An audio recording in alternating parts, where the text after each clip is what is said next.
Good morning, students. Today we will start a new chapter, Chemical Kinetics, Unit 4. Okay, इससे पहले हमने किया है सॉलिड स्टेट. अब है मेरे पास यूनिट 4 केमिकल काइनेटिक्स. तो सबसे पहले केमिकल काइनेटिक्स क्या होता है? It is the branch of chemistry which deals with the study of rate of chemical reactions and factor which influence the rate of reaction by which reaction proceed. So chemical kinetics क्या है कि बेटा branch है science की, जैसे physical chemistry होती है, सो organic chemistry है, उसी तरह से ये भी एक पार्ट है साइंस का जिसमें हम क्या डिस्कस करते हैं कि ये रेट ऑफ रिएक्शन या क्या है, कैसे जो रिएक्शन है वो कंप्लीट होती है, उस कौन से फैक्टर हैं उसके जिसके ऊपर जो रिएक्शन है वो डिपेंड करती है, like temperature, concentration, pressure are called chemical kinetics. उसके बाद आता है बेटा कि rate of a chemical reaction. How can we determine the rate of a chemical reaction? So rate of a reaction is defined as change in any one of the factor. उस factor में क्या आ जाता है बेटा? Concentration of the reactant और product per unit time. तो rate को हम कैसे मेजर करते हैं किसी भी केमिकल रिएक्शन का? हम देखते हैं कि रिएक्टेंट और प्रोडक्ट की कंसंट्रेशन में कितने टाइम में क्या चेंज आता है, उसे हम क्या बोलते हैं? Rate of chemical reaction. For example consider a reaction जिसमें क्या हो रहा है बेटा? आर जो है वो पी में कन्वर्ट हो रहा है. आर क्या है बेटा? रिएक्टेंट, और पी क्या है? प्रोडक्ट. तो रेट ऑफ रिएक्शन कैसे कैलकुलेट करेंगे? First rate of reaction equal to, तो जब बेटा रिएक्टेंट जो है वो प्रोडक्ट में कन्वर्ट होता है तो रिएक्टेंट की जो कंसंट्रेशन है वो डिक्रीज करती है, और जो प्रोडक्ट होता है उसकी जो कंसंट्रेशन होती है वो क्या करती है? इंक्रीज करती है. So rate of reaction is equal to decrease in concentration of reactant are divided by time taken, divided by per unit time. उसके बाद आता है बेटा rate of reaction increase in concentration of product divided by time taken per unit time. अगर हम product की rate of reaction की बात करें तो वो क्या होता है? इंक्रीज होता है. So increase in the concentration of product per unit time. अगर हम रिएक्टेंट के रेट की बात करें तो वो क्या होता है? डिक्रीज होता है. So decrease in concentration of reactant divided by time. तो फॉर एग्जाम्पल जैसे मेरे पास ये रिएक्शन थी, आर जो है वो प्रोडक्ट में कन्वर्ट हो रहा है. अगर मैं इसके रेट ऑफ रिएक्शन कैलकुलेट करूं तो आर किसके इक्वल आ जाएगा? डेल्टा स्क्वायर ब्रैकेट में मैंने आर लिखा है. इट मीन्स ये क्या है? Concentration of reactant. इसको मैंने डिवाइड कर दिया टाइम के साथ, चेंज इन टाइम. नेगेटिव का साइन मैंने क्यों लगाया बेटा? The minus sign indicates that the concentration of reactant decreases with time. जो रिएक्टेंट की कंसंट्रेशन है वो क्या कर रही है बेटा? डिक्रीज कर रही है with the passage of time. Okay, तो उसके बाद आ गया कंसंट्रेशन ऑफ प्रोडक्ट. तो प्रोडक्ट की कंसंट्रेशन क्या होगी? रेट क्या होगा बेटा? Rate of reaction are is equals to concentration of product over time. Clear है बेटा? ओके, फॉर एग्जांपल है मेरे पास Hg जो मरकरी लिक्विड स्टेट में है प्लस Cl2 गैसियस स्टेट में है, तो दोनों ने रिएक्ट किया तो क्या बन गया? HgCl2 mercuric chloride.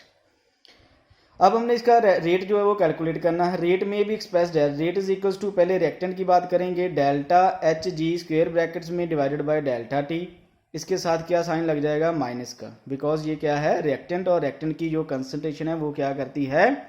डिक्रीज करती है.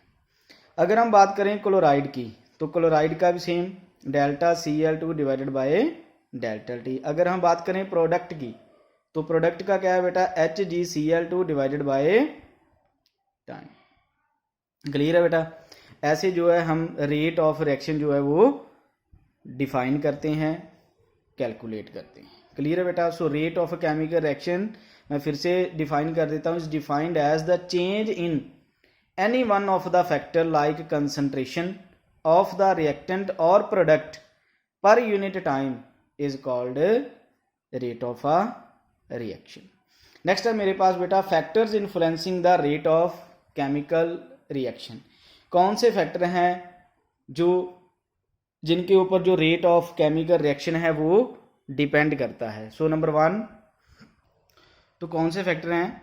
सो नंबर 1 बेटा, concentration of the reacting species, temperature of the system second, third one is nature of the reactant and products, fourth one is presence of a catalyst, fifth one is surface area and six one is exposure to radiations. ये total 6 factor हैं बेटा जिनके ऊपर जो rate of chemical reaction है वो depend करता है। तो अब हम इसको एक्सप्लेन करेंगे। सबसे पहला है मेरे पास concentration of the reacting species. Okay, तो फर्स्ट फैक्टर है मेरे पास बेटा concentration of the reactants. Okay, तो क्या है? Rate of reaction is directly proportional to the concentration of the reactant. Direct relation में है। अगर कंसंट्रेशन बढ़ेगी रिएक्टेंट की, इट मीन्स की rate of reaction is also increases. जितनी ज्यादा कंसंट्रेशन होगी रिएक्टिंग मॉलिक्यूल्स की, उतना ही ज्यादा क्या होगा? Rate of reaction. If the concentration of the reactant is large, the rate of reaction is also large. As the concentration of the reactants decreases, the rate of the reaction is also decreases. Clear है बेटा? Okay, for example है मेरे पास rate of burning of the wood depends upon concentration of oxygen. A piece of wood burns slowly in the air but burns rapidly in the pure oxygen. Air में क्या आता है बेटा? Some containing about 20% oxygen. But अगर हम उसको pure oxygen में burn करें तो वो जल्दी फास्ट रेट पे बर्न करेगा। That is because the concentration of oxygen in air is less and concentration of pure oxygen is more. Clear है? ओके, तो ये था फर्स्ट मेरे पास कंसंट्रेशन की। जब हम कंसंट्रेशन बढ़ाएंगे रिएक्टेंट की तो rate of reaction is also increases. Next है बेटा मेरे पास temperature of the system. Increase in the temperature increase the rate of chemical reactions. Almost all chemical reactions, जितना ज्यादा बेटा टेम्परेचर इंक्रीज करेंगे मॉलिक्यूल्स उतने ही ज्यादा कोलाइड करेंगे। इट मीन्स जो रेट ऑफ रिएक्शन है इज आल्सो इंक्रीजेस। क्लियर है? ओके, नेक्स्ट है मेरे पास, तो नेक्स्ट है बेटा मेरे पास third point, nature of the reactant and product. अगर रिएक्टेंट और प्रोडक्ट का नेचर बेटा सिमिलर होगा जो फॉर्म हो रहे हैं, अगर रिएक्टेंट का जो है वो गैसियस स्टेट में है तो प्रोडक्ट भी गैसियस स्टेट में बन रहा है, अगर लिक्विड में तो लिक्विड में बन रहा है, अगर नेचर सेम है तो जो रेट ऑफ रिएक्शन है वो क्या होगा? फास्ट होगा। So rate of reaction are influenced by the nature of the reactant and products. Chemical reaction involves breaking of the, chemical reaction में क्या होता है? जो पुराने बॉन्ड हैं, ओल्ड बॉन्ड्स क्या है? ब्रेक करते हैं और न्यू बॉन्ड जो है वो फॉर्म होते हैं। So the reactivity of substances can therefore be related to the ease with which specific bonds are broken or formed and the number of such bonds involved.